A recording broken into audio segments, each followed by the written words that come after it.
Hi friends, అందరికీ good morning. ఏం చేస్తున్నారు ఫ్రెండ్స్? మేమైతే పొద్దున్నే లేచాను ఫ్రెండ్స్. ఇగో బాలామృతం పిండితోటి బూరెలు చేశాను ఫ్రెండ్స్. చిన్నపిల్లలు ఉన్న ప్రతి ఇంట్లో బాలామృతం పిండి వస్తుంది కదా, అది డైరెక్ట్ పిండి ఇవ్వకుండా ఇగో ఇట్లా బూరెలు చేసి ఇవ్వండి అర్షల్లాగా.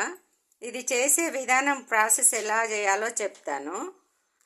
దీంట్లో బాలామృతం పిండిలో కొంచెం గోధుమ పిండి, కొంచెం కొబ్బరి పొడి కలిపి వేడి నీళ్ళు, బాగా వేడి నీళ్ళు మసల పెట్టి ముద్దలాగా, మన అరిసెల ముద్దలాగా కలుపుకోవాలి. కలుపుకొని చిన్న చిన్నగా పూరిలాగా ఒత్తుకొని ఆయిల్ వేసి డీప్ ఫ్రై చేయడమే ఫ్రెండ్స్. డైరెక్ట్ ఇచ్చేదానికంటే ఇట్లా చేసి ఇవ్వండి. ఇట్లా ఇస్తే పిల్లలకి ఇంకా తింటారు మంచిగా, ఇంకా విటమిన్స్ వస్తాయి ఫ్రెండ్స్. ఇందులో ఇంకా గోధుమ పిండి, కొబ్బరి పొడితో కూడా బలమే కదా.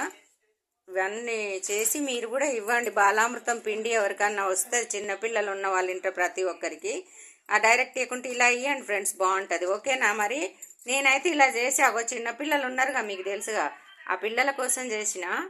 మీరు కూడా ఇలాగనే చేసుకోండి ఫ్రెండ్స్. ఓకేనా? బాయ్ మరి.